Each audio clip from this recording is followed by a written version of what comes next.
Good evening, and welcome to the Council of the City of Norwich. Today's June 5th, 2017. If those of you who can, please stand, and Alderwoman Gould will lead us in a prayer. Almighty God, we ask for your blessing upon the members of this council as we assemble here in this chamber to conduct the ongoing business of our city. With your guidance, we will strive to ensure that all our decisions are for the common good, and your inspiration will instill respect, compassion, and thoughtfulness in all our deliberations. Give us the strength and wisdom to lead by example as the people's representatives, and that peace and harmony will mark all our proceedings and keep us faithful to the trust placed in us by the citizens of your community. Amen. Amen. Alderman Braddock, please with the pledge. I pledge allegiance to the flag of the United States of America and to the republic for which it stands, one nation, under God, indivisible, with liberty and justice for all. And for those of you who could, if you would remain standing for a few minutes so that we can take a moment of silence to remember the people in England, both in Manchester and London. And if we could also remember their leaders and the hard work and the support that they are trying to give. If we could just take a moment of silence, please.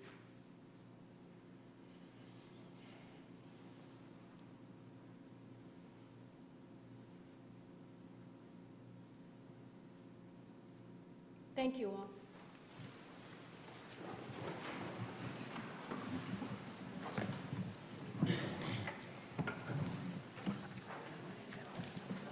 Adoption of minutes, May 1st, 8th, and 15th, 2017. A motion and a second, please. Alderman Braddock. Is there a second? Alderwoman Gould, are there any corrections, changes? Hearing none, those in favor? Aye. And that's unanimous. Thank you. Public hearing, relative to a resolution for a public hearing on the Community Development Block Grant Allocation Recommendations. We'll open this public hearing. I will remind you, please, to limit your comments to 3 minutes. Please state your name and address clearly into the microphone. Also, if you are speaking not as a resident but as someone employed, if you would please state your home address as well as where you are employed. And we had a few people who signed up. Margaret Suslov. I hope I said that right. Yes, you did. Thank you. Yes, I'm Margaret Suslov. I'm from Safe Futures, but I live at 2 Hillcrest Road in Niantic, and Safe Futures is 16 J Street in New London. And I'm here really just to thank the Community Development Advisory Committee, the CDAC, for recommending funding for Safe Futures at $15,000 for the next CDBG funding. And that's in support of our full-time counseling office here in Norwich, which is open Mondays through Friday, 9 to 5, and also for a part-time victim advocate, law enforcement advocate, which works with the Norwich Police, and she works those 2 days a week. She works at the Norwich Police, going into victims' homes who are having domestic violence issues. So we just want to say that we thank the committee for recommending that and hope that the council goes with that recommendation. And also, we do provide other services in Norwich. We provide services in the court, and we also have support groups, weekly support groups for victims. So thank you. Thank you. Caitlin Zito. Caitlin Zito. I was also a part of Safe Futures, 16 J Street in New London, but my home address is 97 West Main Street in Niantic. I am the victim advocate with the Norwich Police Department, so I just wanted to kind of give you a little feel of what we do, you know, the program that, you know, you would be funding if you were to accept us into the program. I work with the Norwich Police Department. As I said, we do home follow-ups with all domestic violence cases that happen in Norwich. As well as go on active calls when I'm working with the police. A lot of our victims or clients would not have access to our services if it wasn't for the VAIL program. Just one example that I can think of is we had an elderly woman who had no transportation. She didn't really have a lot of access to other resources, and we kind of happened upon her home. We were looking for another client, but she was also a client of ours who we were unable to reach. We were able to go into her home multiple times to do multiple safety checks, help her get restraining orders against the 2 abusers that she had in her life. One was her daughter and another was her ex-boyfriend. And we were also able to hook her up with counseling services.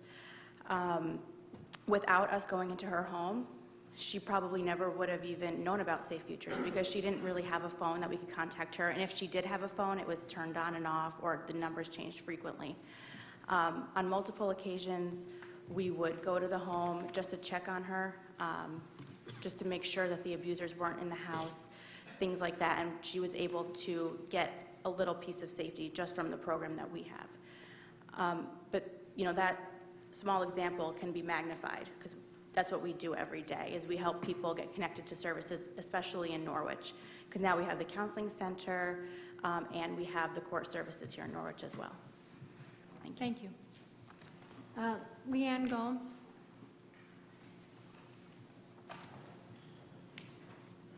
Hi, good evening. Leanne Gomes, Norwich Human Services Director, and I live at 39 Tanglewood Drive here in Norwich. I want to thank the CDBG committee for recommending us for these 2 grants again, Norwich Works and our Rapid Rehousing and Shelter Diversion Program. We are really hoping that President Trump does not cut the funds to this vital program because we, in particular, can show concrete results on how these dollars improve the lives of our residents here in Norwich.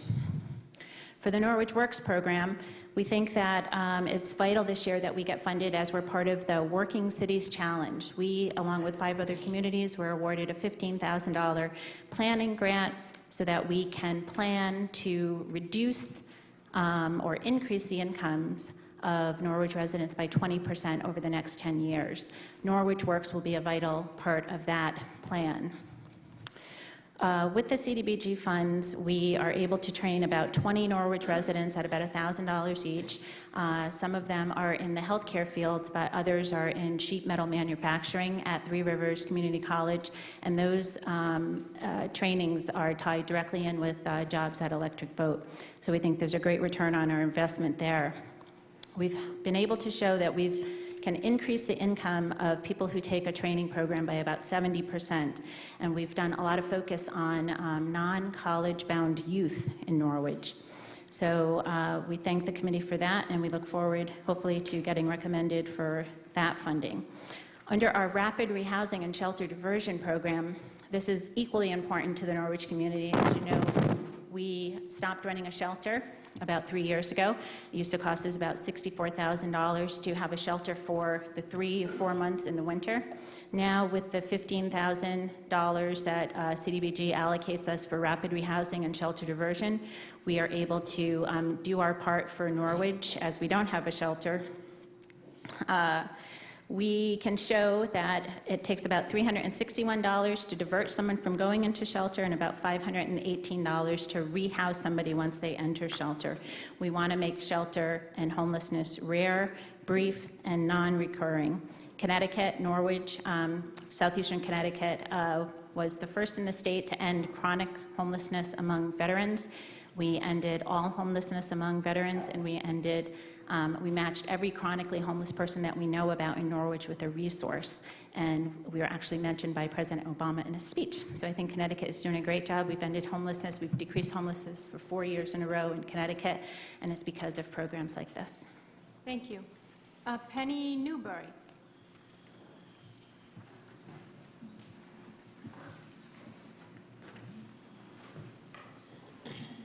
Hi, thank you for letting me speak. My name is Penny Newberry. I work for the ARC, New London County, and my home address is 23 Sylvan Street in Noank. The ARC is located at 125 Sachem Street, and we have an office in Groton as well. We serve people with intellectual and developmental disabilities in southeastern Connecticut. We are one of the 3 agencies that the committee voted not to fund, and I'm here to ask that we may be reconsidered for a small amount of that funding. We had asked for funding for some emergency repairs to the building, the most significant of which is ADA compliance in regard to our front door, which is now completely broken and doesn't work. I had asked the committee to give me an idea of why we weren't funded and what was lacking in the application. The reason stated was that that we did not serve a broad enough low to moderate income general population to fall within the HUD guidelines. I just wanted to just give some brief information. Our programs are residential. We also have advocacy, recreational, and social programs for people that are based out of the Sachem Street office, and we serve about 650 people a year. There are about 200 folks who we serve at the Sachem Street office. 45%, I'm sorry, are from Norwich or the Norwich area. So there are 174 who constantly come to the office, and of those, 127 people live in the area. All 100% are considered low income. They receive Social Security disability payments of between about $500 and $700 a month, which is supposed to cover all their basic needs, including room and board, uncovered medical expenses, and personal items such as clothing. For those who live at home, or whose families are involved in their care, 70% of those families are also considered lower middle income. Many have achieved this designation because they have had to quit their jobs and stay home to take care of a loved one who is not supported at this time by DDS. So they have to stay home to ensure the safety of their loved one because there's no additional care. So when no programs are available. Our participants come from single-parent homes, adoptive homes, homes where the grandparents or the sibling is the caregiver because the parents are deceased or not in the area. So we understand that the money is really tight and the funds have gone to really impressive programs. But we're asking for ADA compliance repairs. Thank you, ma'am. For $6,000 for the door repair. Is there anyone else who wishes to speak during this public hearing regarding community development block grant allocations? Anyone else wishing to speak about during the public hearing on community development block grant allocations? Oh. Good evening, Patrick Daly, Norwich Police Chief, 142 Newton Street, Norwich, Connecticut. Coming tonight to address the council in regards to two projects the Norwich Police Department supports. First is the Safe Futures program. It's a worthwhile partnership between Safe Futures and the Norwich Police Department. As you're aware, Norwich has had great success combating crime the last few years. However, the scourge of domestic violence continues. And it's a crime of passion, and it's really tough for a police department to control. So we look to prevent its reoccurrence and ensure victim safety. The Safe Futures grant will allow Caitlin Zito to stay and work with us and have an office in Norwich and continue our good work. The program we have now with the Victims Advocate has actually become a model for the state, if not the whole country. I encourage people, the council, to stop by, check it out. It's an innovative program, huge on victim safety and follow-up, and I'd highly recommend that you support funding it. Secondly, I'd like to address the camera expansion of the public safety camera system in Taftville. We have a camera system that's been in Greenville and downtown. Taftville is our last community policing targeted area that does not have a camera system, so we're looking to expand that into the Taftville neighborhood, which I think is creating a sense of synergy with other initiatives that are going in Taftville right now. It's a visible presence, sign of the city's commitment to its residents, and it's a very valuable tool to us. Just this weekend alone, we were able to apprehend suspects using our camera system, and we were able to prove a crime never occurred using our camera system. It's an innovative tool, and I'd like to expand that into Taftville so we can have citizens of Taftville can share the same safety that Norwich and downtown Norwich and Greenville share. Thank you. Thank you, sir. Is there anyone else who wishes to speak about the community block grant? Community development block grant. Anyone else wishing to speak about the community development block grant? Anyone else wishing to speak about community development block grant allocations? Hearing none, this public hearing is closed, and I thank you all for offering us your opinions. Petition and communications. Number 1, letter of resignation from Judith Hamlin from the Historic District Commission. Motion and second to accept, please. President Pro Tem and Alderwoman Philbrick. Just for the information, Judith Hamlin is retiring from the Historic District Commission after 39 years. That's quite an accomplishment. All those in favor? And we thank her very much. Number 2, letter of resignation from Tina Dempsey from the Ice Arena Authority. Motion and a second, please. Alderwoman Gould, Alderman Braddock. We thank Tina Dempsey for her hard work on the Ice Rink Authority. All those in favor? Aye. And be unanimous. Patriot Award presented to Mayor Deborah Hinchy.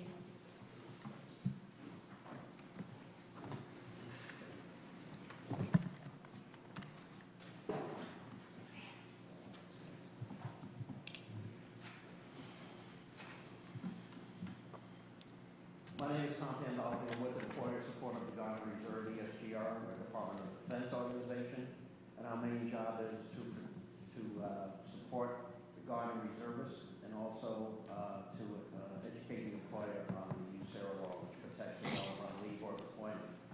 My other duties are also to present the Patriot Award, and I'd like to present this to Mayor Hinchy for their support in the Guard and Reservists. Great military supporter. I understand there's also, they have 9 Guard and Reservists and their employment in addition to 49 veterans. That says a lot. And with that, I'd like to present it to you.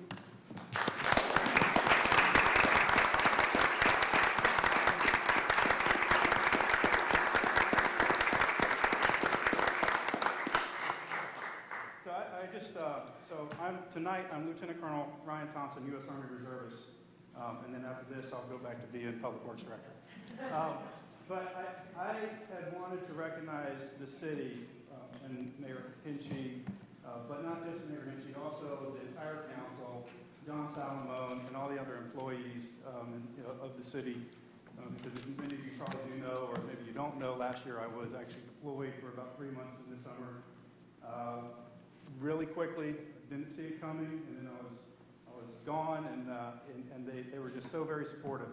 And when I came back, I took the opportunity to research how many people in the city were reservists and guardsmen and veterans, and I was surprised. I wasn't surprised.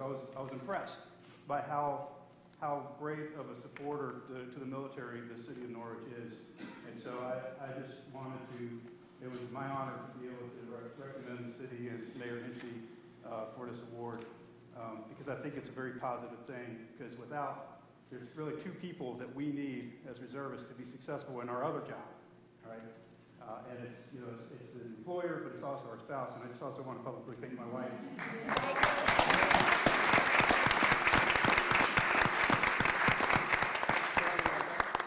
Thank you, Mayor Hinchy, thank you, City Council, and John, and everybody for your support.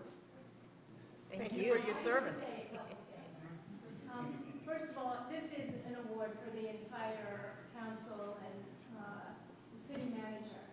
But I have to tell you, Ryan is an extremely special person. He has come into our city, made major changes, and we are thrilled by the many initiatives that he does, on top of being a terribly wonderful patriot. I think that he represents us well when he goes on deployment and when he does his military business.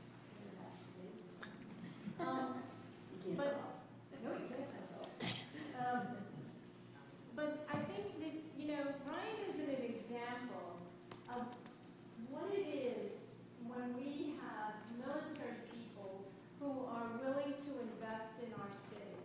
And I think well off of folks who serve their country and serve their city as well. So on behalf of the city, we're really proud of you.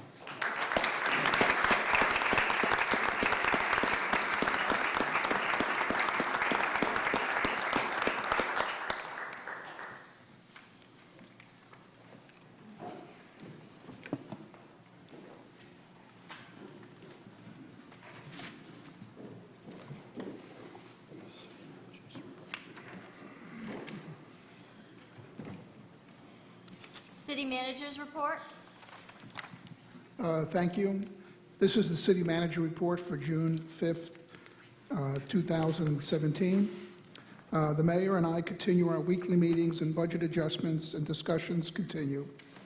I had my monthly staff meeting with department heads on May 16th. Ryan Thompson announced that the traffic pattern will become two-way on Franklin and Willow Streets. Just as an aside, that started last Friday, and it's going very smoothly from what I understand. He has also stated that the playground equipment was being replaced at Mohegan Park and that the old playground equipment will be used at another park location. Donald Ralston stated that the office had received and reviewed just over 200 elderly disabled tax relief forms, and the amount of requests increases every year. Bob Farwell announced that the library has served 300 preschoolers with their off-site programs. He also mentioned that the city historian, Dale Plummer, found an old portrait of Deacon Joseph Otis, the founder of the library, in the basement of the United Congregation Church. Bob hopes to have it restored and displayed at the library in the future. Betsy Barrett announced that the clerk's office will be holding the annual Top Dog contest for the 17th year. I also would like to acknowledge that Chief Daley has forwarded to me several letters to my attention commending our police officers for their professionalism and expertise. Thank you, Chief Daley and staff, for your dedication and community service. The annual Docet reception was held on May 18th.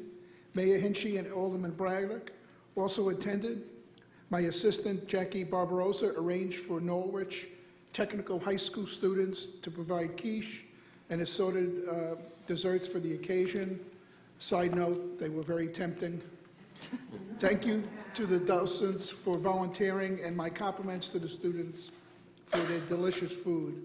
I will note at a reasonable price. I have reviewed the Read and Use proposal from the Women's Institute with staff.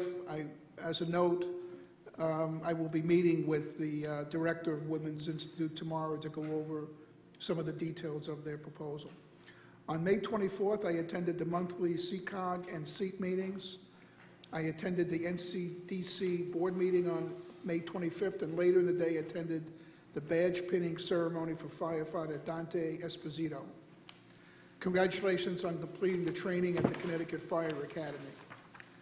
I attended Our Piece of the Pie traveling mural unveiling.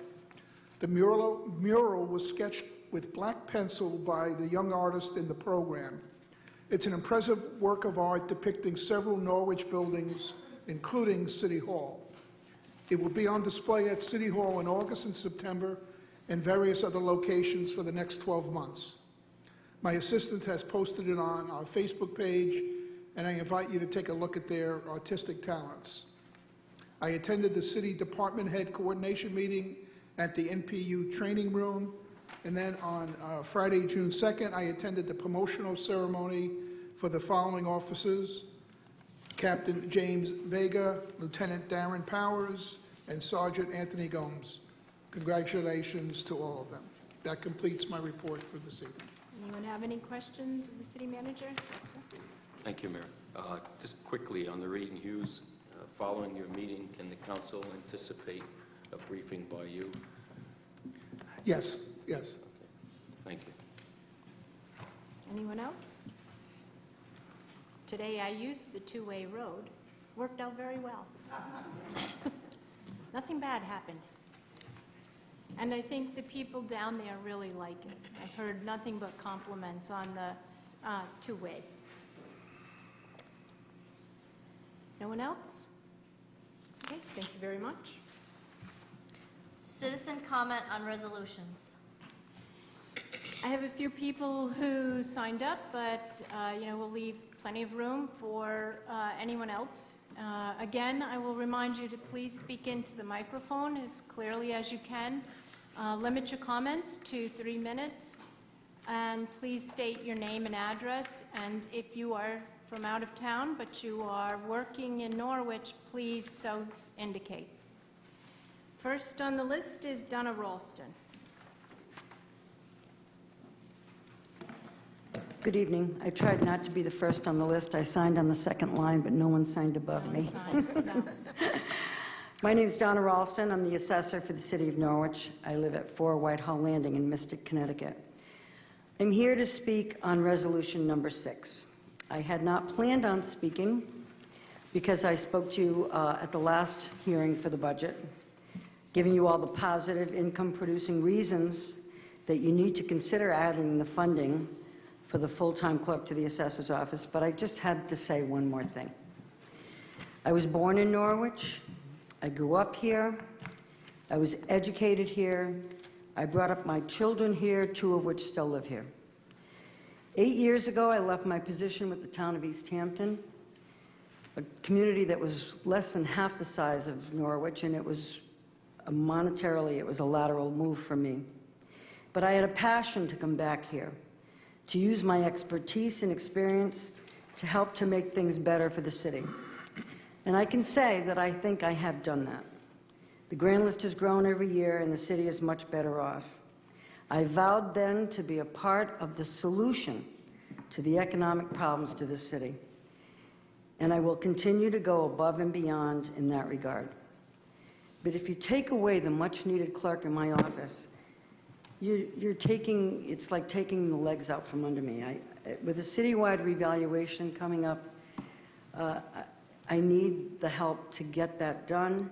I need the help to guarantee the equity and the fairness that the city desperately needs and deserves. I'm asking once again to please restore the full-time position to the assessor's office, the office that produces additional revenue, and revenue that's desperately needed. Thank you in advance for your favorable consideration of this resolution. Thank you. Kevin Mahoney?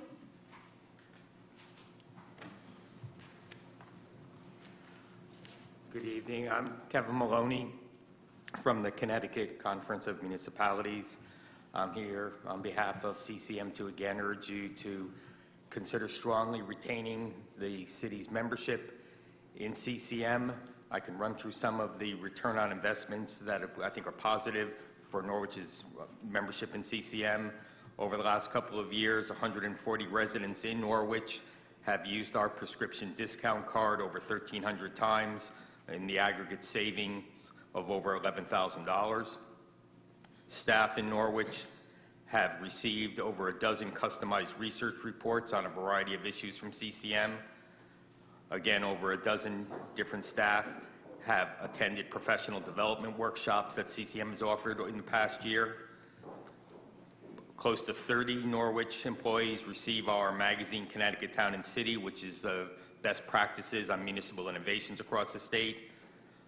4 financial staff receive our data reporter, which provides most up-to-date unionized salary and fringe benefit settlements in other towns, which is key to any union negotiation that Norwich is under. At the state capitol, we remain the most adamant opponent to towns being required to contribute to the teacher pension plan, that we think this is an unfair burden on Norwich and other towns, and we will stay the course in that throughout the summer.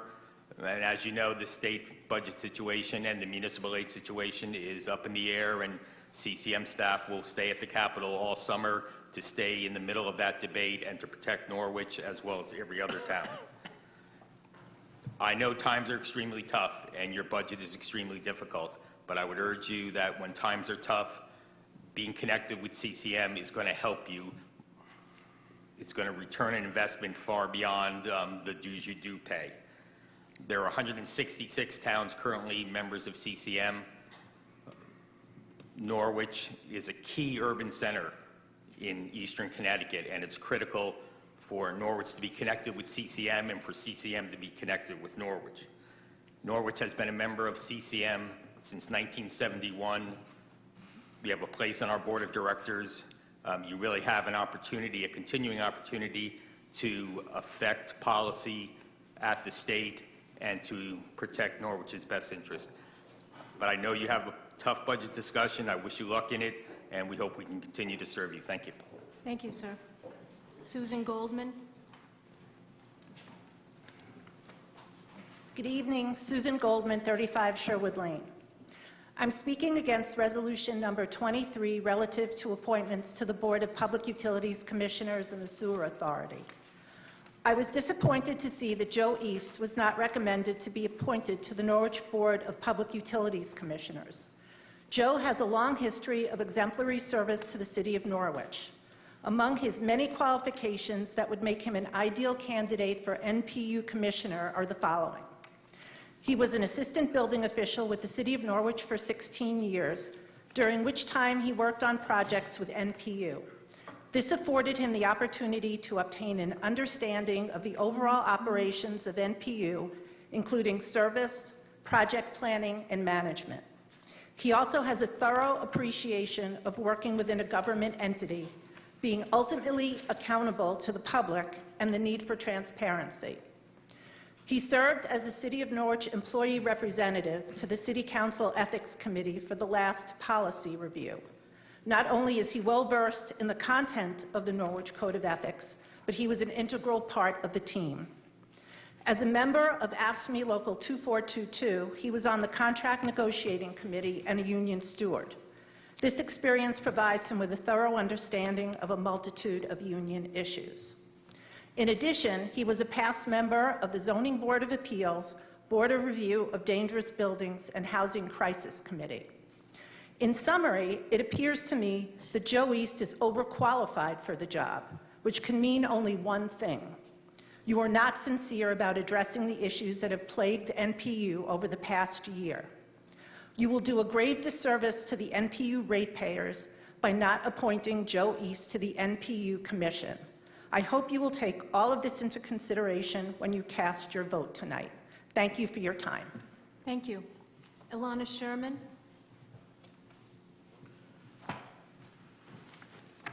Alana Sherman, 65 Cedar Street in Norwich. Before I begin, I wanted to thank Mayor Hinchey for giving us all the opportunity to memorialize the victims of that atrocious terrorist attack in London. Thank you.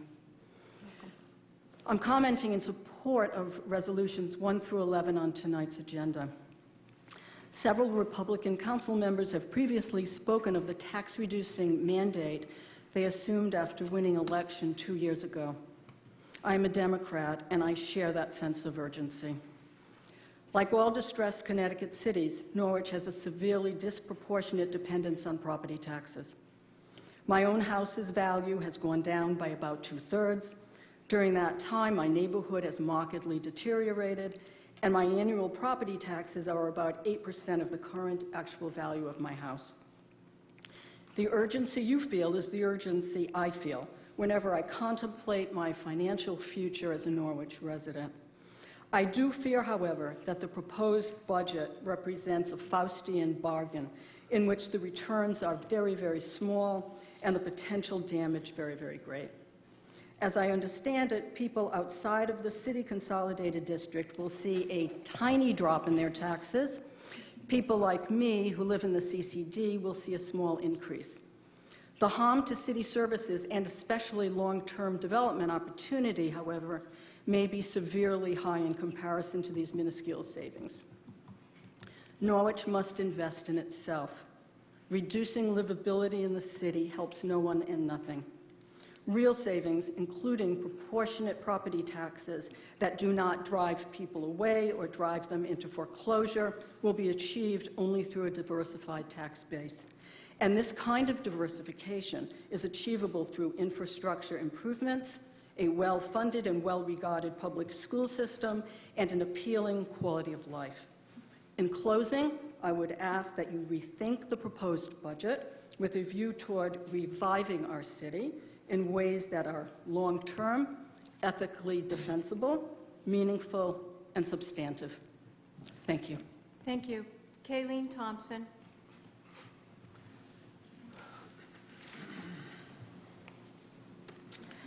Good evening. I'm Kylene Thompson. I live in Norwich at 61 East Town Street. I grew up in Norwich.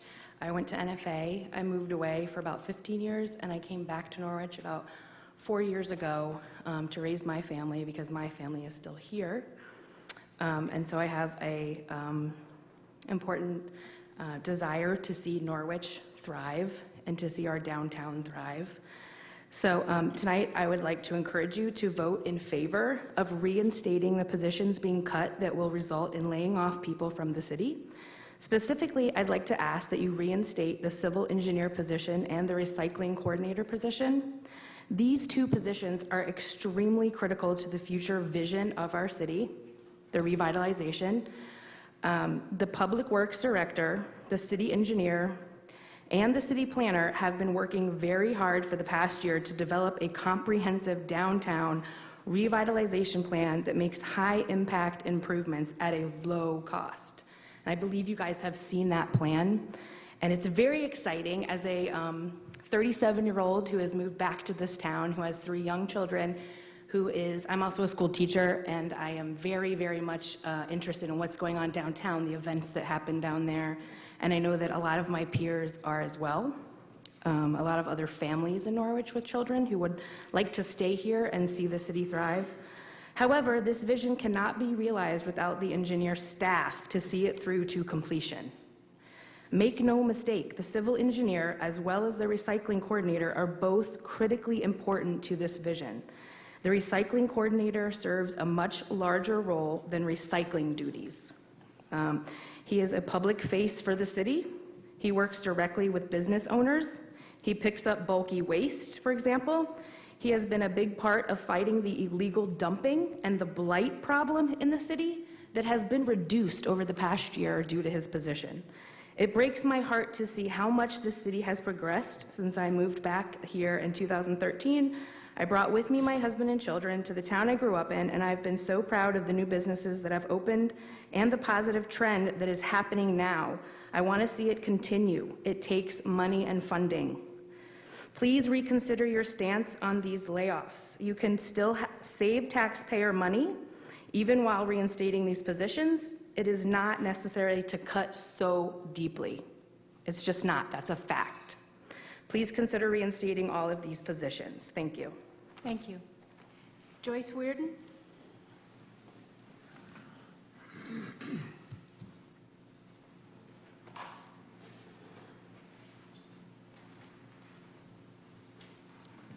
Good evening, Joyce Worden, 13 Lost Acres Road in Norwich.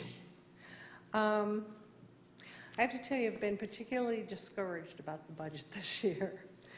I am speaking in support of Resolution 4, in particular, restoration of funds to Norwich Public Schools, but also I have thoughts more generally about the budget in other resolutions. I recently came across this quote by Simon Sinek, who is a British-American author. And the quote is, "Leadership is not about the next election, it's about the next generation." It occurred to me at the last budget hearing that leadership is exactly what we are all of us, looking for. Leadership from you, our council members. Leroy Imes, author and leadership expert, writes, "A leader is one who sees more than others sees, who sees farther than others see, and who sees before others see."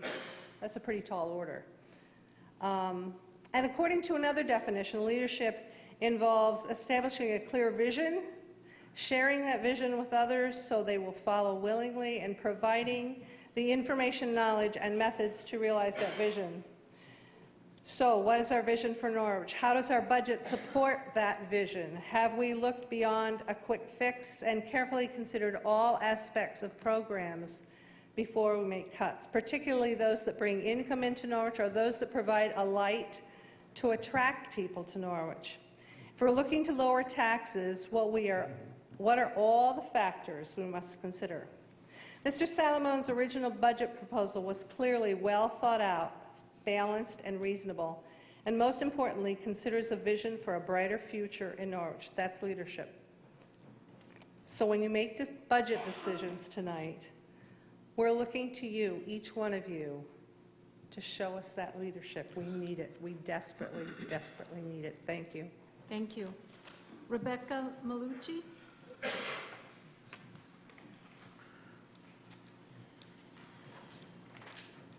Rebecca Malucci, 303 Mohegan Park Road, Norwich. I'm speaking for the amendment number 8, of the 2017-18 budget, tentatively adopted on May 1st to restore the funding for swimming at Spalding Pond. I really think it's important for us to have lifeguards. It's very, very important. It's a nice place for families to go. The children, I mean, they deserve this. They're in school all year. The summer is short for them, and I really believe that they need a safe place to swim, a good place to swim, a pretty place to swim. It's nice. I live right near the park. I go up and down there all the time. I mean, that's how I get into my home. That's how I get out of my home, going up and down. And it's just a nice place. It's so pleasant, and I really do believe that we should have the lifeguards. I think that money should be restored for Spalding Pond. And I really hope in your hearts that you will vote that way and restore the money for the children of Norwich and the families. Thank you. Thank you. Sam Browning?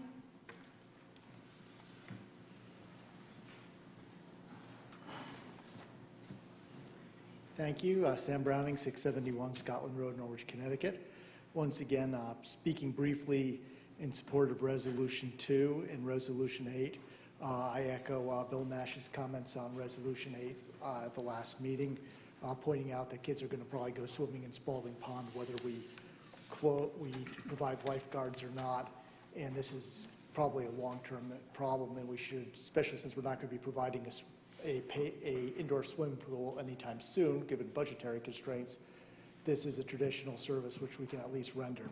Let me talk a bit about 23, which I oppose.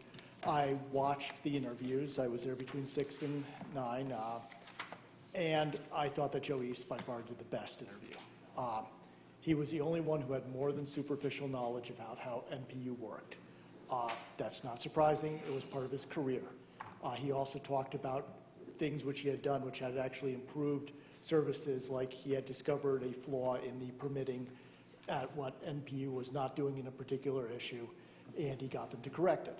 He's a detail-oriented guy, never going to be the most popular guy in the world because he's a stickler and he likes to see rules followed, but I think after the last year, I think that's something NPU needs. I understand that there may be a preference among the people up here for business acumen. I think that you also need, given the situation we've had, to have someone sitting on the board who has the heart of a regulator. So I strongly recommend Joe East, and I would vote against this, and I would amend it to at least make him one of the 2 people. Thank you. Thank you, sir. Is there anyone else? That's the end of the list of sign-up. Is there anyone else who wishes to speak on the budget, on the resolutions at hand tonight? I'm sorry? I'm sorry, I just got here a little late. Certainly. Our custom, just for your information, is usually we raise our hand and I call on you, but go ahead. Sorry about that. I'm a little late because of, I'm a parent here in Norwich. My name is Carrie Howard, and I'm here to speak about the resolution for the school budget. And your address, please? 135 North Welwickus Hill Road. Thank you. You're welcome. So, clearly when you're a parent, parenting comes first, and so that's why I'm a little late tonight. But I wanted to be here because this is a very personal decision that you might be making, considering that I have 2 kids in the school system.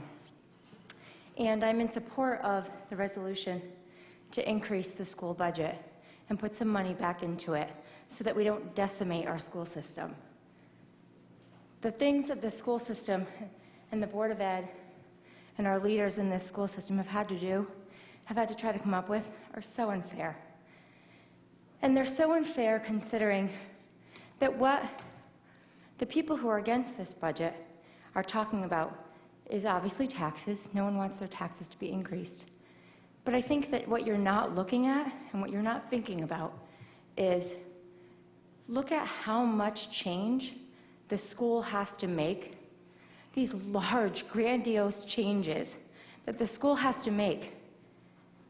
And what's on the other hand?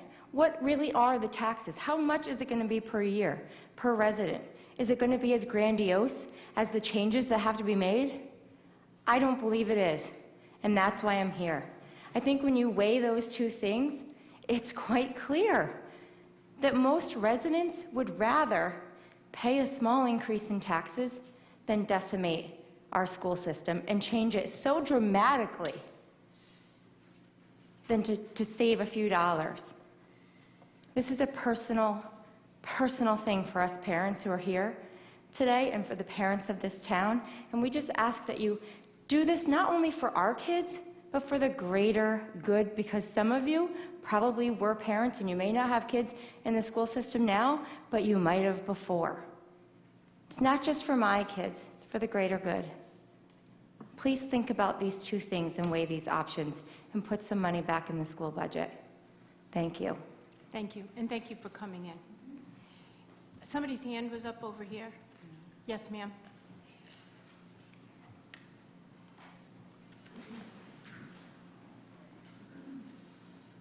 Beryl Fishbone, 19 Bliss Place. Thank you for completing the Mohegan Park Committee with Kyle Seitz and I encourage you to restore funding for the lifeguards and the public swimming at Spalding Pond. It's important. We know that our children and our adults are going to head to the water when it gets hot. You're in New England, it's going to get hot. It's going to happen. It's a very attractive place. The options are we either encourage swimming and we do it with guidance and with help and we teach people how to survive, or else you're going to have to fence it off. And that's another very, very expensive thing to do to keep people out of a pond. So I'm encouraging you to restore those funds. I also encourage you to to set aside the funding for the Stanton School roof.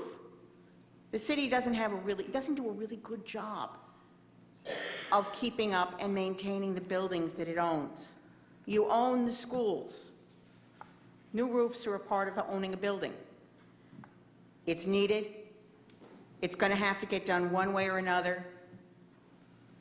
Bite the bullet, and I encourage you to set aside those funds. I also encourage you to restore the money for the schools, for the clerical assistants in the various offices here in City Hall, and for the civil engineering position. Thank you. Thank you, ma'am. Anyone else wishing to speak? Yes.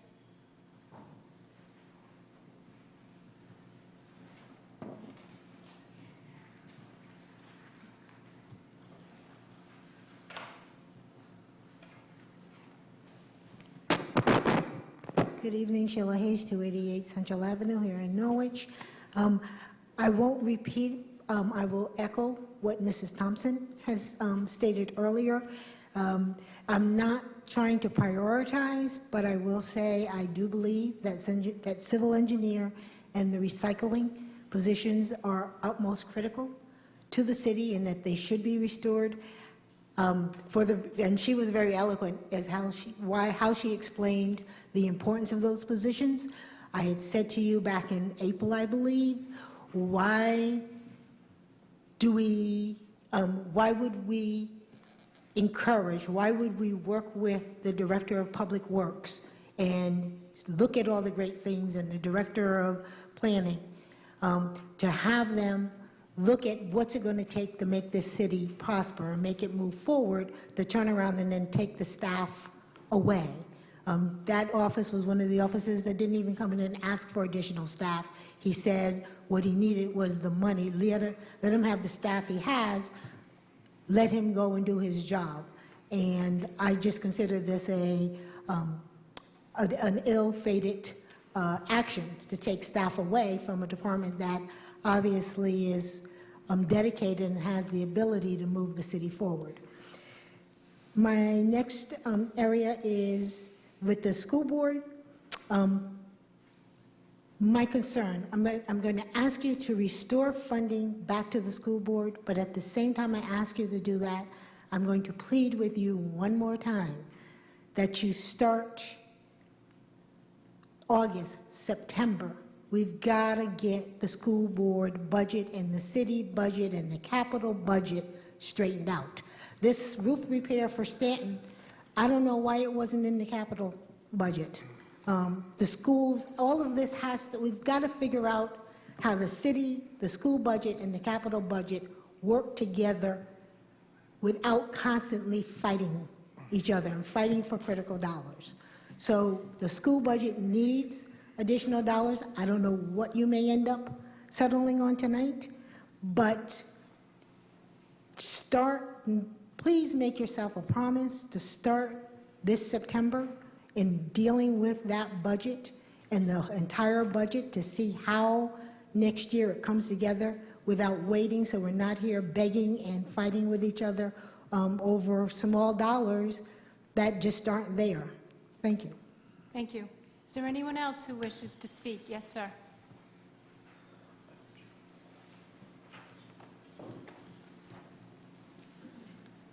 Hi, good evening. How are you, everybody? I'm ex-Norwich resident. Right now, I'm residing in the 43 Hunting Ridge Drive in Mystic, Connecticut. I come here today. I just read these newspapers. There's one resident of Norwich wrote there in there. I just read it for you. Yes. The Norwich budget sessions. The proposal makes the city councils very difficult, or the title of this the article is said, treat budget ire at the right target. What he said is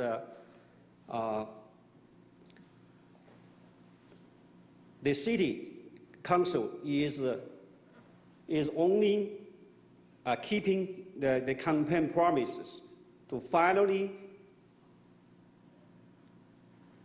lower the taxes after 9 straight years increases. 9 straight years increases.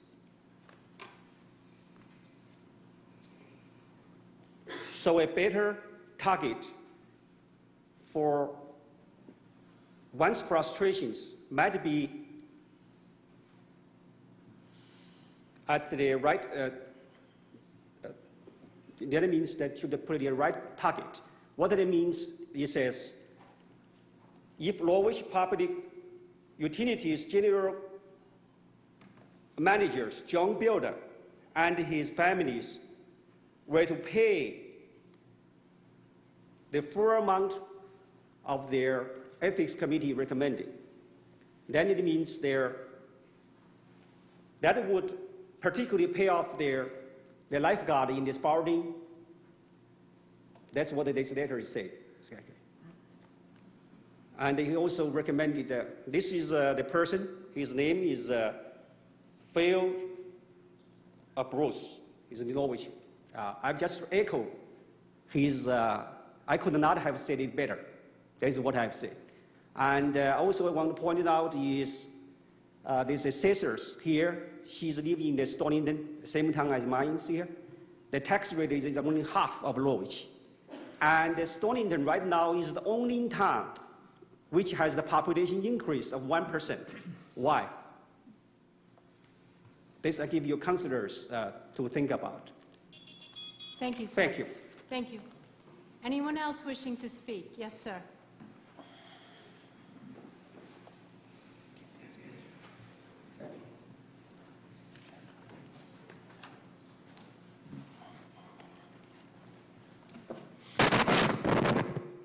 Good evening.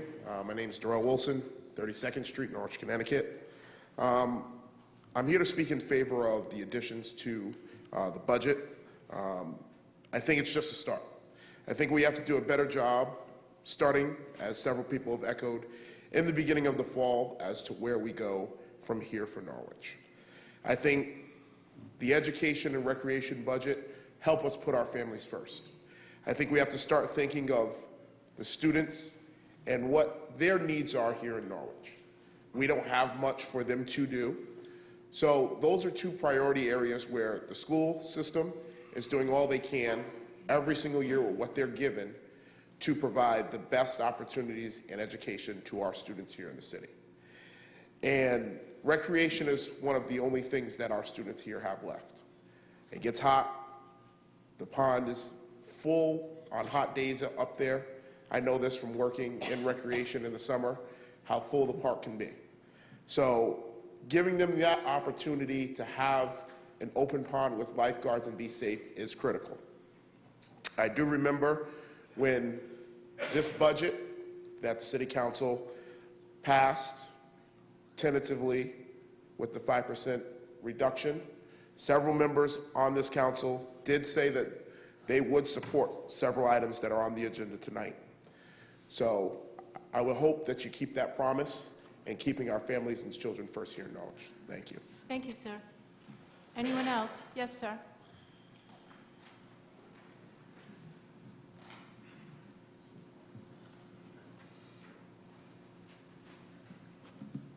Good evening.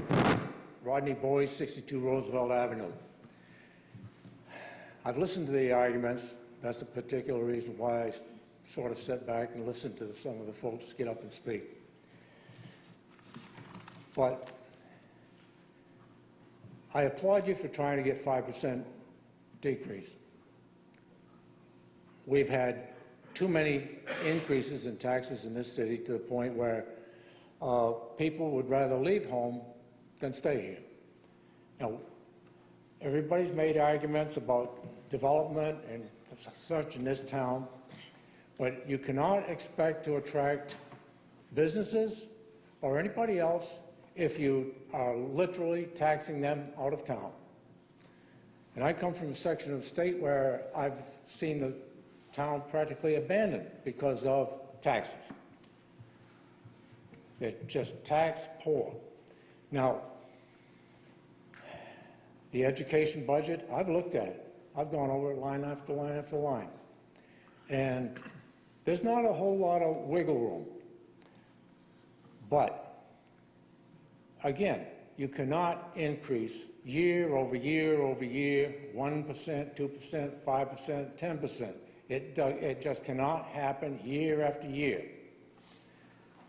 And we cannot continue adding municipal employees to our taxes. Now, I spoke before this council several years ago when we had 85 policemen authorized for this town. And I asked the question then, did somebody declare war on Norwich? Several of you were sitting there. You might remember that. We now have over 100 police officers authorized. Now, if we want to increase the teacher's salary, we might do away with a police officer. That's $100,000 a year, particularly by the time you figure in their overtime and such. So you can't just keep adding police year after year after year after year, or other employees year after year, and expect to drop the taxes. And you can't get a business to come into town unless he has a reasonable expectation of his taxes being either level or going down. And I have hooked up enough machines in Pratt Whitney coming from towns where they literally taxed the business out of town. Hollywood, Florida was one of them. We had hundreds of machines come up from Hollywood, Florida. They taxed them out of town, and they said they had enough. They brought the machines up Thank to you, East sir. Hartford. Is there anyone else who wishes to speak? Yes, ma'am.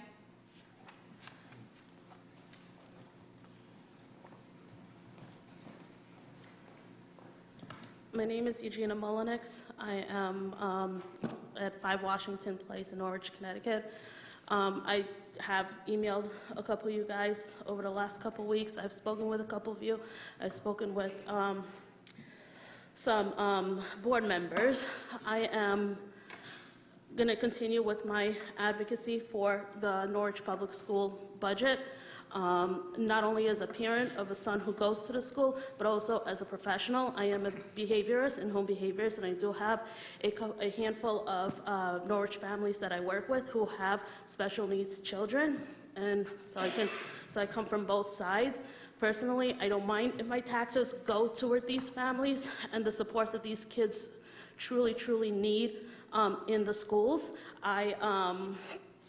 I've been doing this work for over 10 years now, and a lot of the times, if we front load the services, the progress and the success of these children are that much better. I always try to collaborate with the schools when working with the families I have, whether it's in Norwich or other towns. And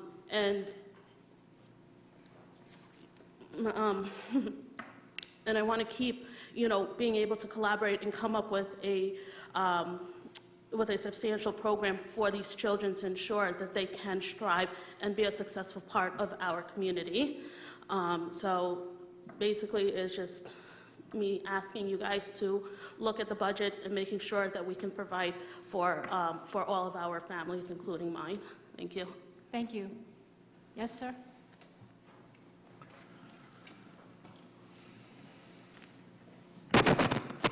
Ryan Thompson, 61 East Town Street, speaking as a resident. I just wanted to talk about two things. One, it is my understanding that if you were to approve all of these resolutions, there would still be a tax cut or a cut of about 3.5%, as opposed to the 5%. So you're still saving money. The other thing that I wanted to talk about is I hear a lot about businesses not wanting to come to Norwich. And I'm an outsider. I didn't grow up here. I married somebody from here. I've lived here for 4 years. I visited here for many years before that, coming to see my in-laws. What I've seen in the last 4 years since I moved to this city, and one of the reasons why I chose to leave the private sector and come work for the city as a public employee, is a tremendous amount of growth. And I sent all of you a list of about 20 some odd businesses and new construction and new businesses and rehabilitations that have been going on in the city, just that I've observed, not even been a part of, but I just see it. Franklin Street, like 6 or 7 new businesses downtown, all within the last year and a half. And it just goes on and on. McDonald's just completely rehabbed their building. Sunoco just completely rehabbed their building. I mean, these are major construction projects going on. Brand new Dunkin' Donuts, brand new Moe's, brand new the chicken Popeyes right beside it. Buildings are being sold, is going in all over the place. There is a lot happening in Norwich, and so I just don't understand this mentality that I keep hearing, and I'm not saying it to be negative or disrespectful, but I see a lot of things going on in Norwich. I do not see businesses running and hiding and not coming to Norwich. I just don't see it. Maybe I'm blind. Maybe I'm not seeing what you all are. But as a resident that drives around these city roads, probably more than most people in the city, I see a lot going on. Thank you. Thank you, sir. Anyone else wishing to speak? Yes, ma'am.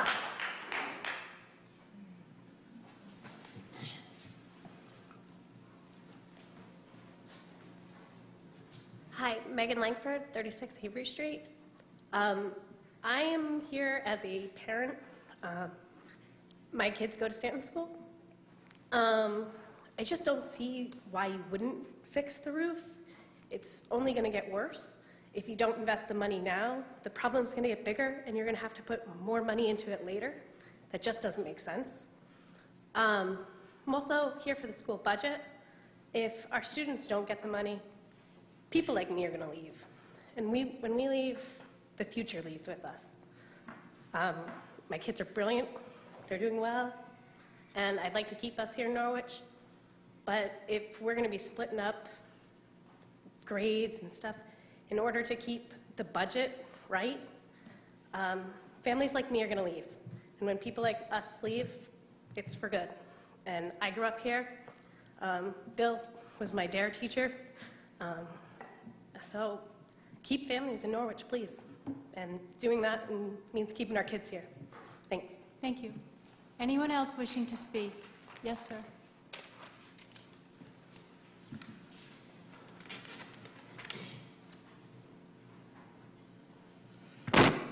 Good evening, Mark Cook, 62 Gulliver Circle. I'm a resident of Norwich and also a proud Norwich Public Schools parent.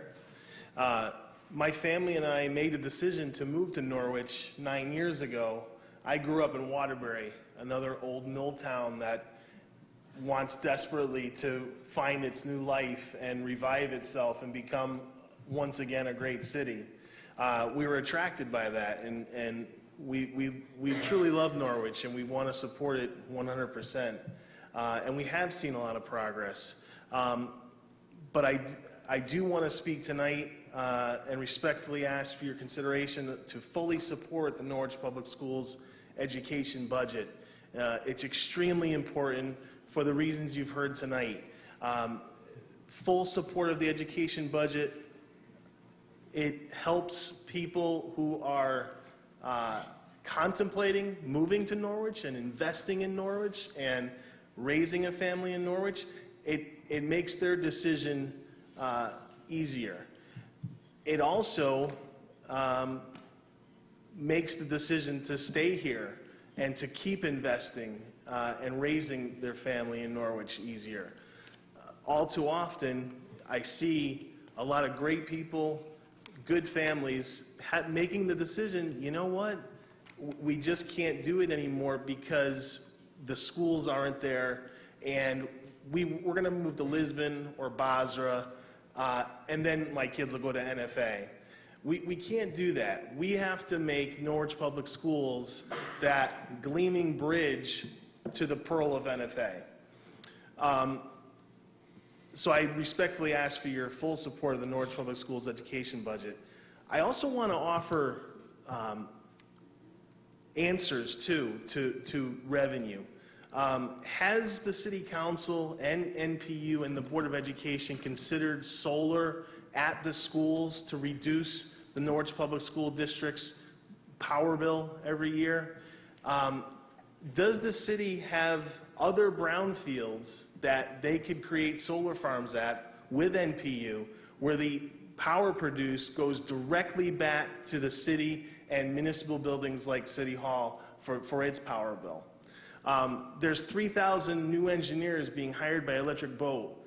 Have you considered offering tax credits or some kind of incentive for those new engineers to live in Norwich? Thank you for your consideration. Thank you, sir. Is there anyone else wishing to speak?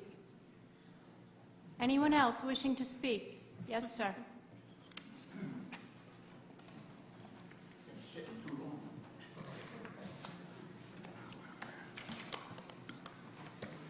Good evening, David Crabb, 47 Prospect Street. After examining this agenda, I know former Pro Tem DeSaulniers is pleased this council didn't impact any progress from the decades of Democrat agendas. So this agenda makes a bad situation even worse. Reviewing the demographics on page 16, along with the pages with graphics starting with the mill rates on page 37 that highlighted their last tax increase that generated $4.4 million extra revenue, which this council transferred to the rainy day fund. I used 2008 and 9 semi-septennial budget to evaluate the per capita cost of the Democrat budgets because of a newspaper article about leftover dollars from the celebration being in a city account too. The latest per capita data is 2015, so I measured these page 37 general fund increases over 6 years in percentages. The Board of Ed was put on a diet because its percentage increased 18.4 compared to the general operations increase of 29%. The breakdown for the last 2 years is on page 38, the next page. General government and human services need a hard look. My handout about OxyContin is a warning to steer clear of this money pit. This agenda increase of $1.5 million for the Board of Ed only amounts to 1/2 the 9-year increase of general operations. Now, the eye-opening per capita increases on page 40 in percentages. Over 6 years, Norwich increased 34.5% compared to the other 169 municipalities increasing only 15.5%. I also compared these for 6 years before, during the boom years. The others increased 35.5% compared to the Norwich 2.1% then. City manager Zarneski's efforts to portray Norwich optimistically didn't allow higher taxes like the rest of the Connecticut. This is the council's last chance to grab the $4.4 million to put a Republican budget on the table. Let the Democrats raise taxes again to make their borrow it easier. Thank you, sir. Anyone else wishing to speak? Yes, sir.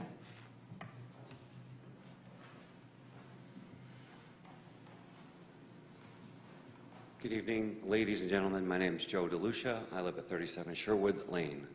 You'll forgive me, I was not expecting to speak tonight, but after hearing some of the comments and reading some of the documents, I feel like I must speak up. I have 2 things that I'd like to discuss. I echo Mrs. Goldman's comments about the appointment of Joe East to the MPU board. I was not here to see the interviews, but I can say that Mr. East is more than qualified to be an effective member of that board and represent the city and its constituents instead of personal interests. Secondly, I would like to encourage you strongly to restore the funding and adopt a resolution for the Board of Education budget.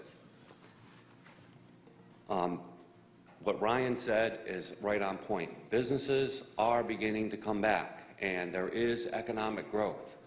The trouble now is getting families to want to come to live in Norwich. The current education budget sets a tone and will give us a reputation of being a city that eats its young.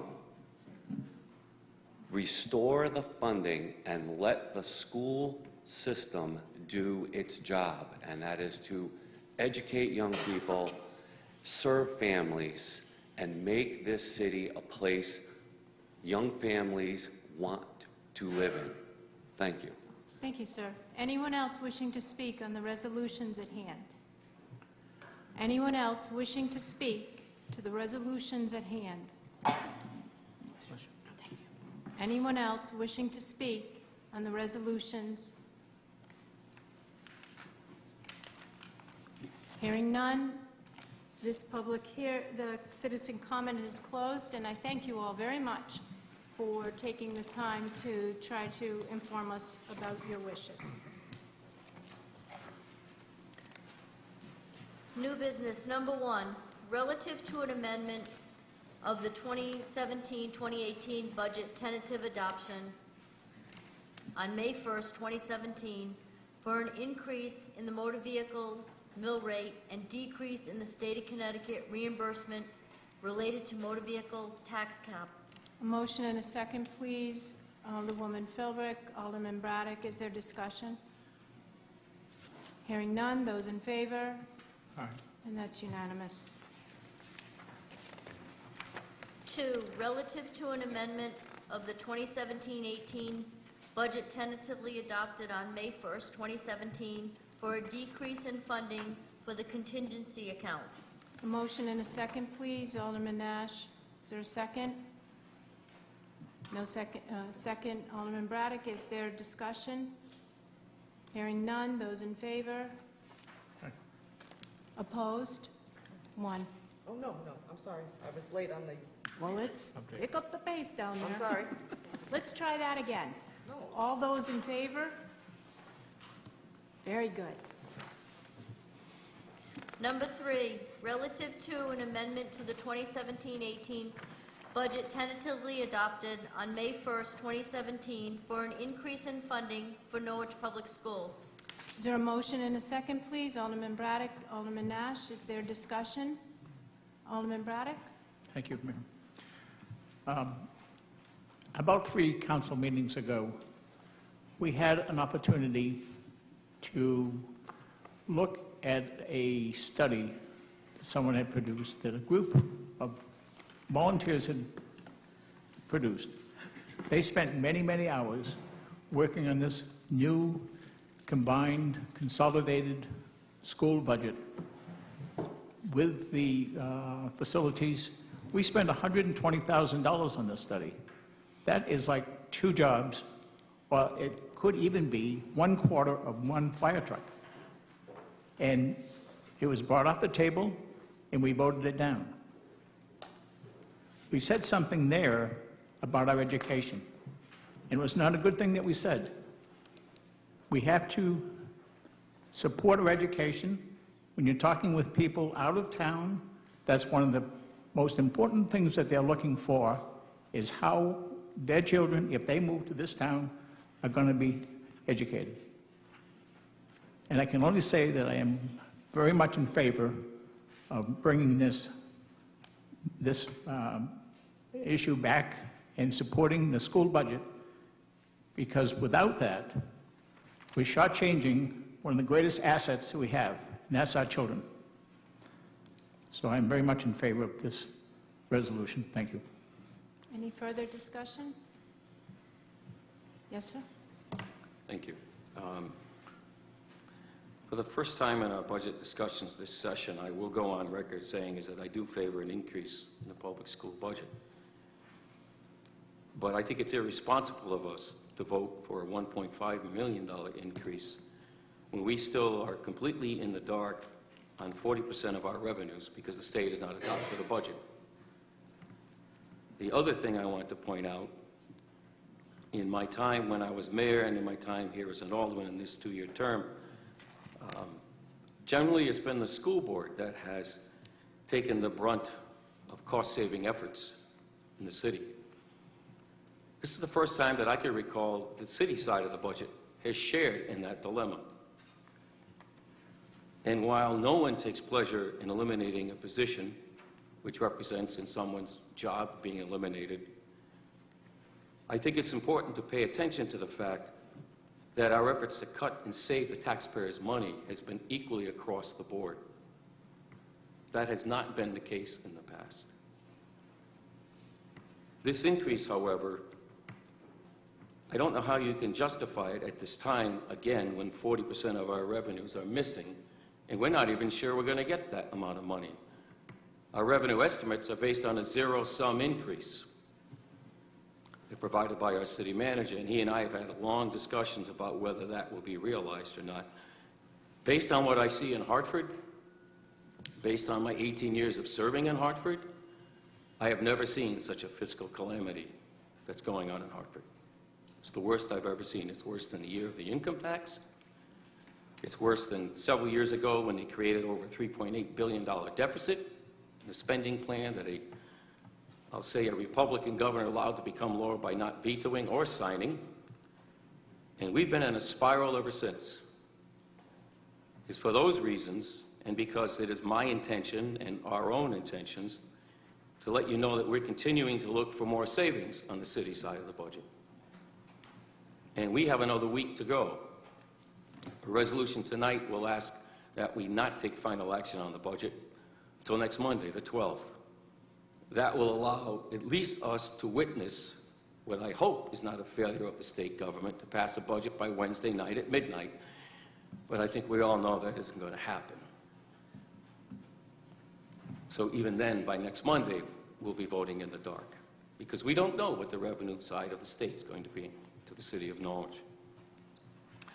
So it is my intention tonight to offer an amendment to postpone this vote till next Monday, certain, on June 12th, so that we have an opportunity to sharpen our pencils on the city side. I'm also aware that the Board of Ed has been working diligently to look at their budget for additional savings. And while they have not adopted any of those, I know they're trying to help the taxpayers further. And I would make the motion to postpone this resolution at this time for those reasons. Second. Second. Is there a second? Yes. Is there, You can. is there discussion, please, about this new motion? Yes, sir? I'm just going to go on record, and we've had many caucuses regarding this, so I just want to make it clear to everyone that, though I understand what Alderman Nystrom's saying, and I support his plan and his leadership up here as well, I'm sticking pretty firm to the 2% increase. I just want to get that out there and let everyone know. I really think that the schools are important. I work in a public school in Hartford. I see what class sizes can do. I can see what travel time can do, and I do take exception to Alderman Braddock with the school replanning thing. That was ridiculous, and I thought it was ridiculous, and it's my job as a council person to pass on to the voters solid plans, not ridiculous plans, and it was a ridiculous plan. And again, I see what the travel time does for students at my school when they come in and they're on a 50-minute bus ride or a 45-minute bus ride or an hour bus ride, and then you try to get these kids to settle down in a school where 28% are special needs, and it's a community school. So I will be supporting a 2% increase, and I hope that in the next couple weeks or the next week that the government, the state does come up with its plan, and we can find additional savings to give them that 2%. Anybody else? Yes? As the liaison between the Board of Education and the City Council, I have attended all of the meetings on the budget, and I'm supporting putting off voting on this in hopes that we will have a better idea. Excuse me just a minute. I've just been informed by Corporation Counsel that the discussion should center on the motion to either postpone or not the general resolution. The discussion here should be about postponing the vote or not. Okay, so I'm supporting postponing the vote in hopes that in 1 week's time, and it's only 1 week, that we will have a better idea what the state is going to do it to us. Any further discussion on the new proposed? I am against postponing. It's my understanding from the state that there will not be a budget this week. In fact, the state has become so sincere about postponing their action that they have put forth legislation that municipalities can postpone their budget, even if it is written in their charter, which, we have stayed with next week. The 12th will be the last time that we can vote on this. So I believe it's an injustice to the Board of Education, to the citizens who have come out tonight to speak about what they feel are their important issues, and so I will be voting not in favor of postponing. Any further discussion? So we will vote on the motion to postpone. Those in favor? And it is 5. Those opposed? 2. The motion carries. So this does. To June 12th. So So that will be on the agenda for June 12th. I'm sorry? I did say cite that in the motion at home. I can't hear you. I cited the date in the motion. Yes, you did. I'm repeating it for clarification, if that's okay. Thank you.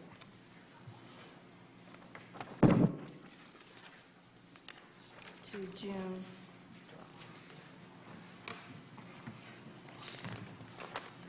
Number 4, excuse me, relative to an amendment to the 2017-2018 budget tentatively adopted on May 1st, 2017, to restore funding for the Connecticut Conference of Municipalities. Is there a motion and a second, please? Alderman Nash, Alderman Braddock, is there discussion? Alderman Braddock? Thank you. I think it's very important that we continue with the CCM. It's a group, an entity within our state that can lobby very well for our city of Norwich, as well as other communities in our state.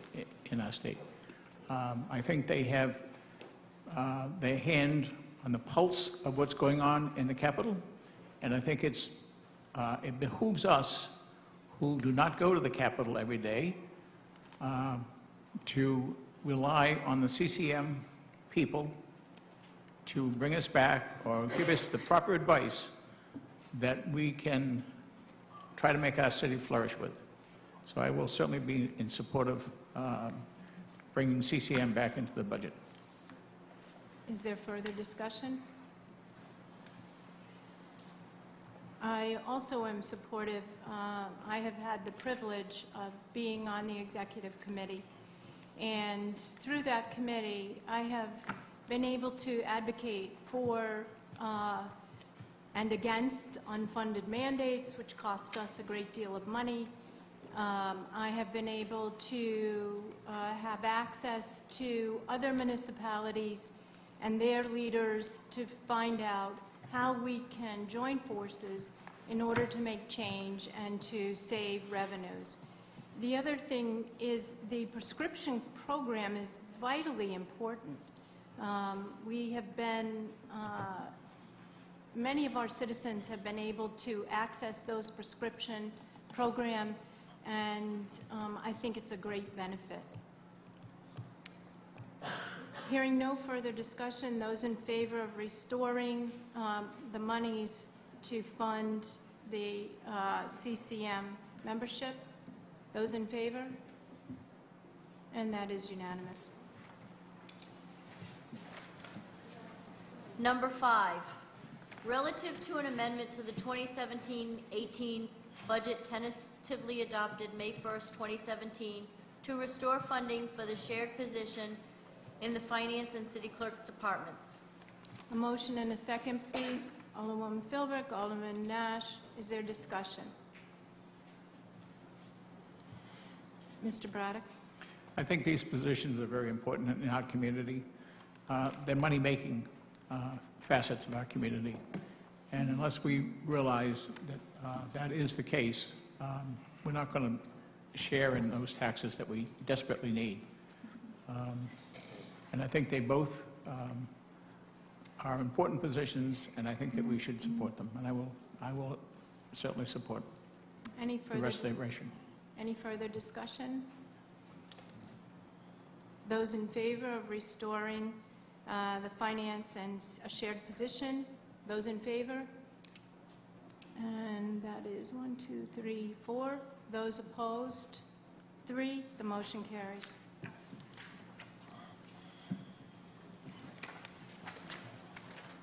Number 6, relative to an amendment of the 2017-2018 budget tentatively adopted on May 1st, 2017, to add funding for an administrative clerk and to reduce funding for the seasonal employee in the Assessor's Department. A motion and a second, please. Alderman Nash, Alderman Braddock, is there discussion? Yes, sir? How else are we going to grow the grand list unless we're taking a look at the businesses that we have out there and the property that we do have out there? It's very important that we can reach out with proper staff that has been trained and find out where these taxes may be, and we try to grow the grand list in this manner. I will certainly support this. Thank you.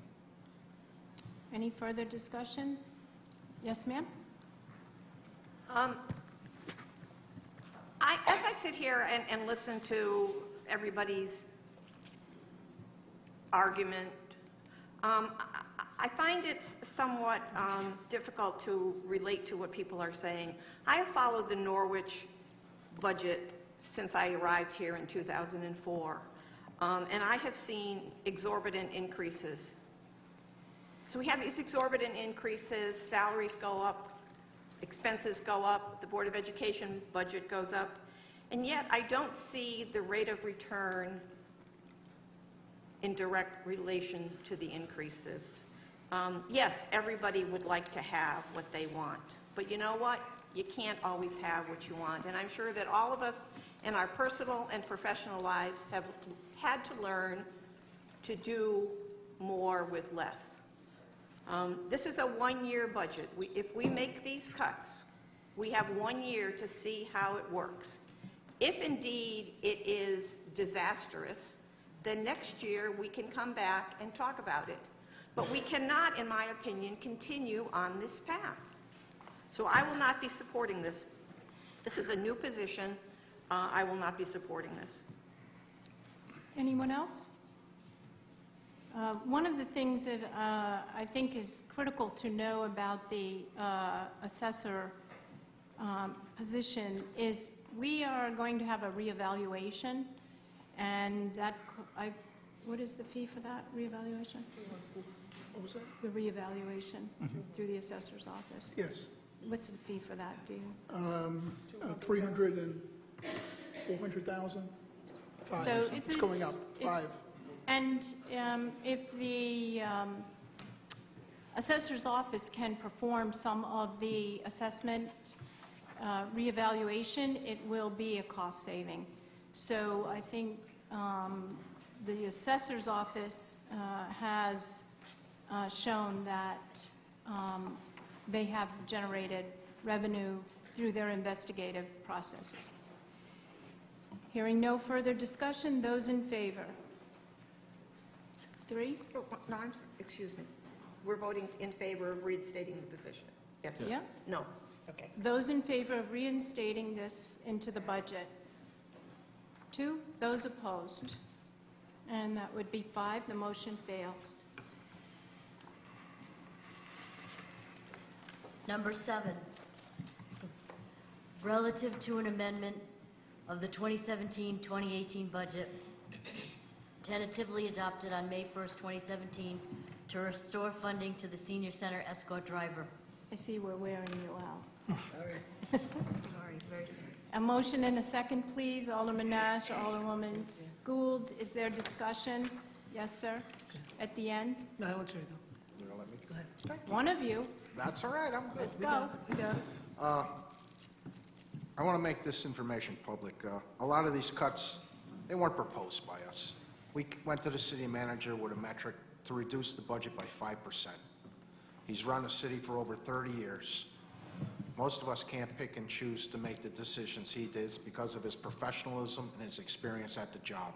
Somebody who sits up here in this chair for a year and a half or 2 years, not really going to have as much experience as city manager. He knows where he can cut and where the cuts would be affected the least amount to disrupt that department.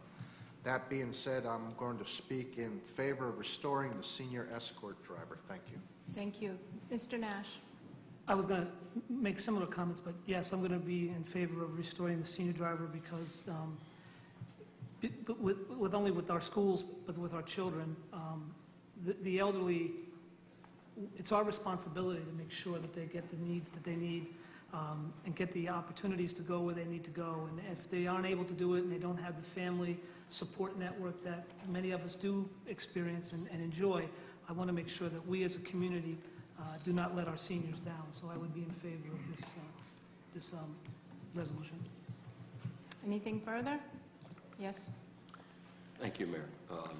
I'll be supporting this as well. This is one of the issues I received most of the calls on, and it was from people who are participating, receiving the benefit. I think it's a cost-saving measure to have this opportunity available for them. It helps many of them stay in their homes or their apartments avoiding hospitalization and avoiding nursing home care. And for those reasons, I think this is one that should be restored. Thank you. Anything else? I will be supporting this. One of the reasons, if you notice, that there are multiple resolutions on the agenda, it is because even though the city manager did make recommendations per a resolution that was voted on to make cuts, and then those resolutions were also voted on by the majority of the council. And so this is a way for us to take them apart and vote individually so that you all will be aware of what is being voted on in specific terms. So hearing no further discussion, those in favor? And that's unanimous.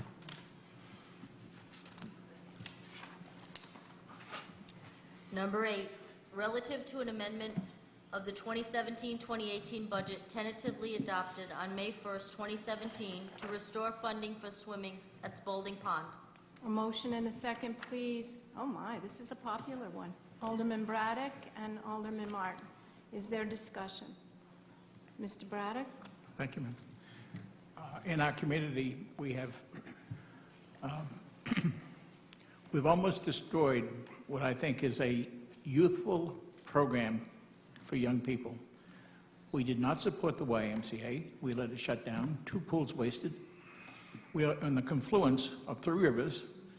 We should be able to teach or have our children go to a local beach in Spalding Pond and swim with safety. And so that parents can relax knowing that they are swimming in safety. We just cannot keep cutting the kids out of these programs. These kids are going to grow up. We want them to stay in Norwich. I guess ultimately what we have to do as a council and as a body here is to find jobs for them. But in this particular issue, I highly support that we do provide the funding necessary for our children to go to the beach. And some can't go to the beach. It's too far away. But we have an opportunity here in Norwich. And I want them to be able to use it and feel safe at using it. Thank you. Anyone else? Alderwoman Gould? As someone who's in the swimming pool business, it breaks my heart every year when I read in professional trade magazines about accidents that happen around swimming pools. So I think that restoring the funding for the lifeguards is essential here in Norwich. It won't prevent anybody who misuses Spalding Pond. You have to remember that we don't, as much as the police patrol the pond, accidents still do happen. We are in the confluence of 3 rivers, and accidents do happen. But during daylight hours in the summer, I think it's essential that we have lifeguards at Spalding Pond. Mr. Nash? This will be the last time I talk tonight, Mayor. I No, promise. no, please. We have plenty more. I was always in favor of restoring this money because as a former police officer, I do realize the need of recreation for our children. I've coached many years in youth football and youth sports in our city, and I know how valuable summer recreation is for our young people. I want to thank as well as the people that came tonight to speak for us, and I took copious notes. But I also want to thank those that emailed me and phoned me at home. And to some of them, I just want to say I'm really not an idiot, if you just let me tell you my part. But some of them were pretty adamant about that. But I want to thank those that did call and support us with our cuts and the ones we had great conversations with regarding these resolutions. I want to thank all of you and encourage you to continue calling me. Not an idiot, but just keep calling me. I'll be fine with that. So I will be in favor of this. Anyone else? Mr. Martin? This is a no-brainer, you know? Like I said, we didn't pick this, you know? We're not the evil reincarnated, you know? Kids got to swim. We understand that. You know, we don't have a community center. We don't have a rec center. You know, I got kids playing ball all hours of the night across the street from me, and I don't have the heart to complain about it because I can't give them a community center, you know? That being said, the amount of overtime that we'd spend as a city trying to fish bodies out of the Shetucket and the Yantic would equal over the money that we're spending for these lifeguards. The last kid took almost a week to find him. The other gentleman that got pushed from underneath the bridge took about a week to find his body. That's a week apiece. And when you figure out the overtime, the math just doesn't add up to the savings here. So I'm in favor of this for all the common sense reasons. Thank you. Anyone else? Hearing none, those in favor? And that's unanimous. Number 9, relative to an amendment of the 2017-2018 budget tentatively adopted on May 1st, 2017, to restore funding for the civil engineer in the Public Works Department. A motion and a second, please. Alderwoman Philbrick, Alderman Braddock. Is there discussion? Mr. Braddock? Thank you. These engineers are responsible for getting a $2.1 million grant to fix a bridge in our community. And part of that grant money will help offset their salaries. These engineers are very important to all of our city through the public works because they're always engineering new ideas that will make things easier, transportation easier, and I will certainly support certainly support adding them back into this, restoring their positions back into this budget. Anyone else? I am in favor of restoring the civil engineer. I sit on the Southeastern Connecticut Council of Governments, and due to the fact that we have the exemplary Public Works Department, engineering, and that all of that coordination, we were successfully competitive to get over $2 million to redo the Dunham Street area. And for many of you who either live over there or travel that street, it is in pretty rough shape. And I can tell you that the comment throughout the selection process was that Norwich Public Works does such a good job in planning and getting the jobs done on time, on budget, and oftentimes under budget. This is a critical position for the entire city. And I think when we think about who we represent up here, it is the entire city. And so I believe this position is critical. Hearing no further, those in favor of restoring the civil engineer in the Public Works Department? And that is 3. Those opposed? And that is 4. And so the motion does not carry.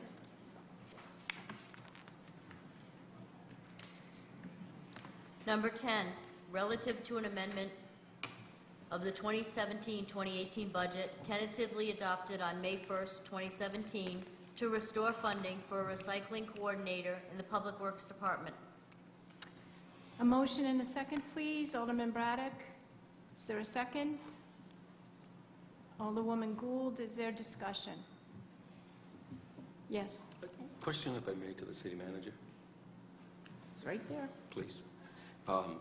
If I recall, and I hope I have this right, you were looking to do something entirely different with that segment of our public department, and that is why you recommended this? Well, that part of what we're doing is getting out of the transfer station business, so that will be utilized by somebody other than city people. So with the retirement of the weighmaster and transferring the other people, there was an opportunity to do that. Recycling is somewhat related to this, but it's also, the recycling coordinator also does other items not directly related to recycling. I guess if I had my druthers, I would have called them, I would change the job title to something else other than recycling coordinator. If I may I have Ryan come up to elaborate? Yes, please do.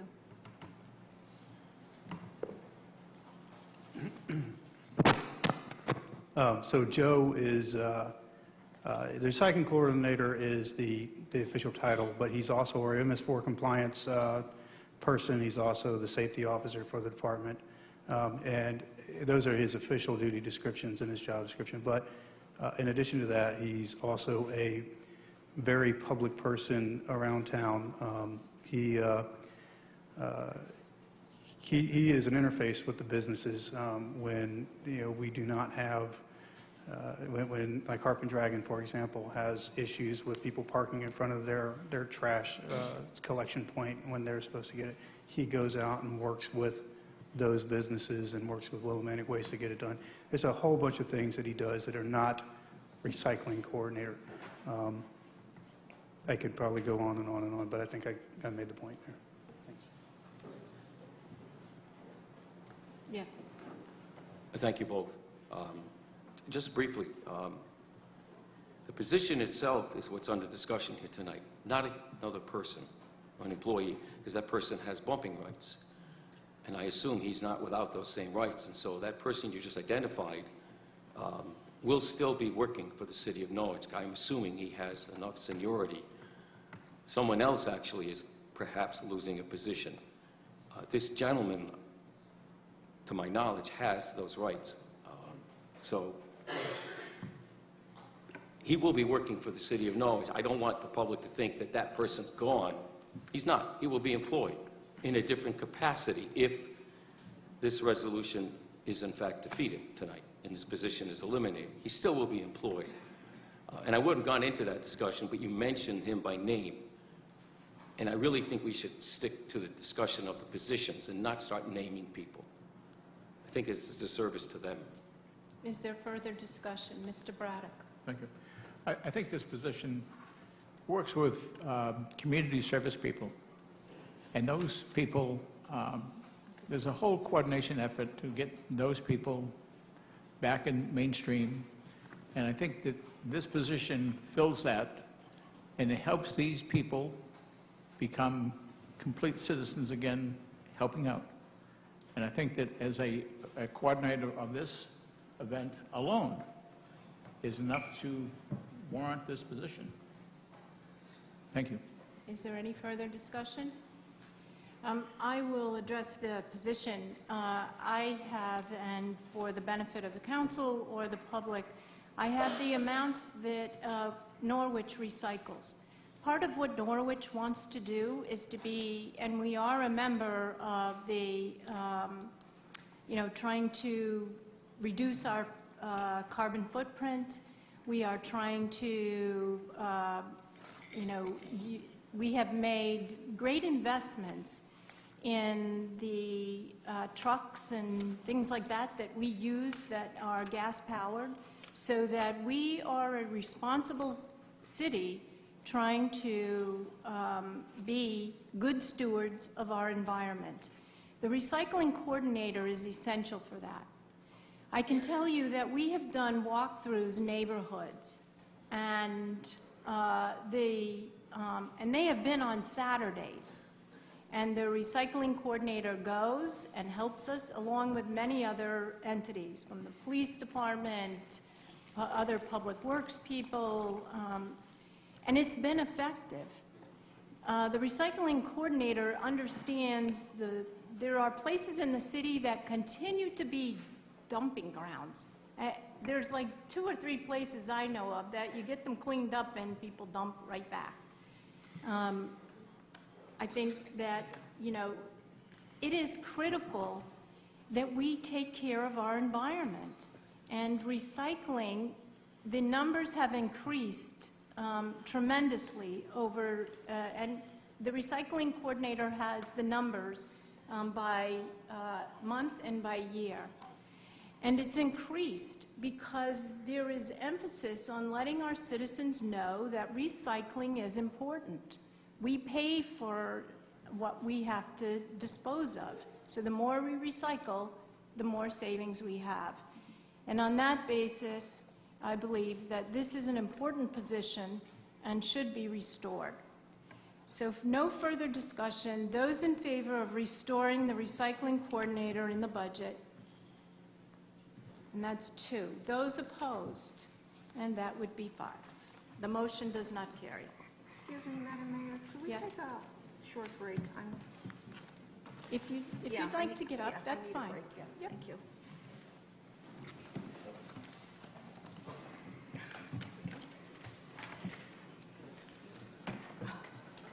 Are you asking us to what?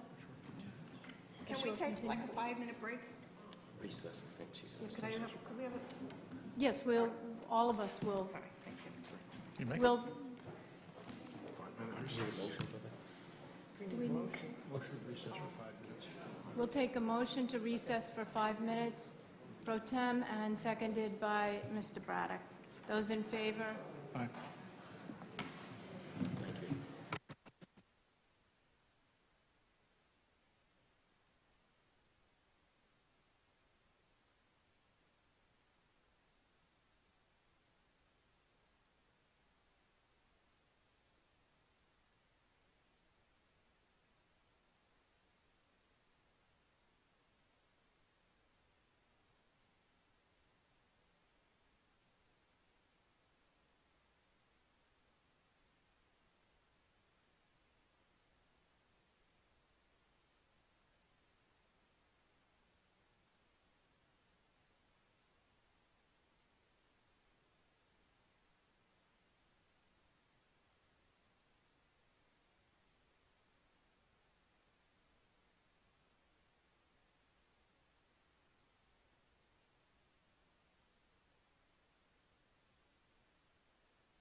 Thank you. If everyone will take their seats.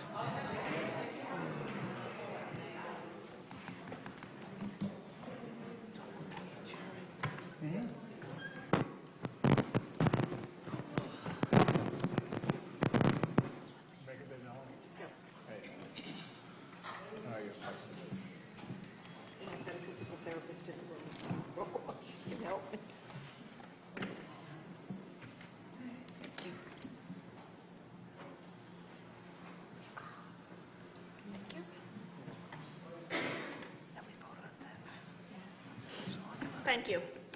You're welcome. Okay, we're going to return to our regularly scheduled meeting. Number 11, relative to an amendment of the 2017-18 budget tentatively adopted on May 1st, 2017 to restore funding for the Code Enforcement Secretary in the Planning and Neighborhood Services Department. A motion and a second, please. Alderman Braddock, Alderwoman Gould. Is there discussion? Mr. Braddock?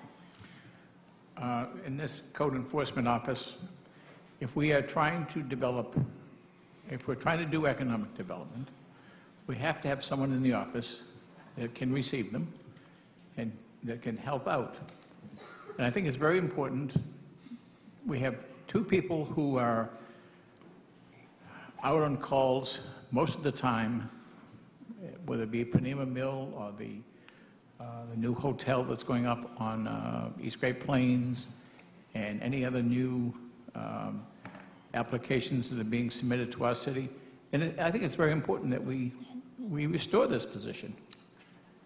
It's a position that, if we're trying to grow our city economically, we need someone there to answer questions and to answer the phones. It's pretty simple. So in that regard, I will be supporting this. Thank you. Any further discussion? Alderwoman Gould.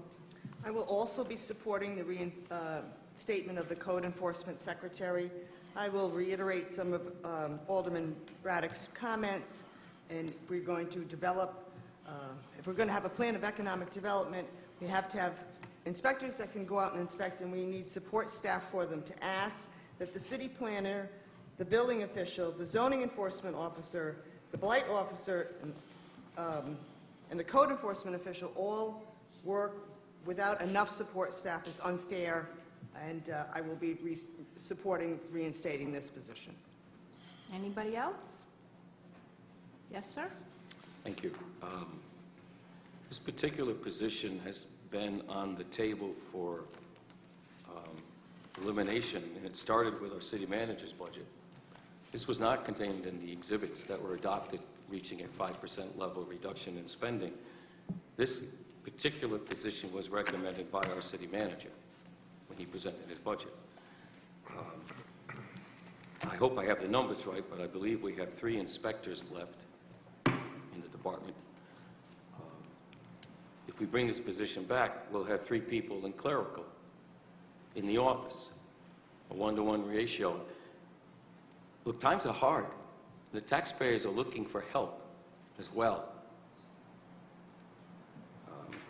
Again, this person, I believe, will still be employed in the city of Norwich because of the rights to bump someone else. But this position was determined by our city manager as not necessary. Anyone else? Mr. Braddock? Thank you. I agree that there are taxpayers out there who are finding difficulty. We're a small city. We want to grow this small city to a larger, more successful city. We cannot deny these positions and expect growth. It doesn't work that way. So I will be just reiterating what I said earlier, that I fully support the bringing this person back aboard. Thank you. I will support bringing this back as well. I think it's critical. We are entering into a phase where there is a lot of new businesses, and I think this is an important position. The other issue, and I think we have our Director of Human Resources here. If I could ask you a question, please, for clarification. This issue about bumping and everything, whether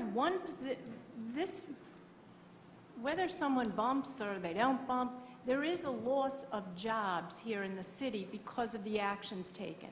Is that correct? That's correct.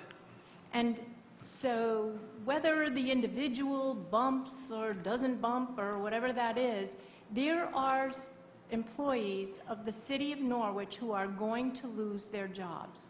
Correct. Thank you. Those in favor of restoring the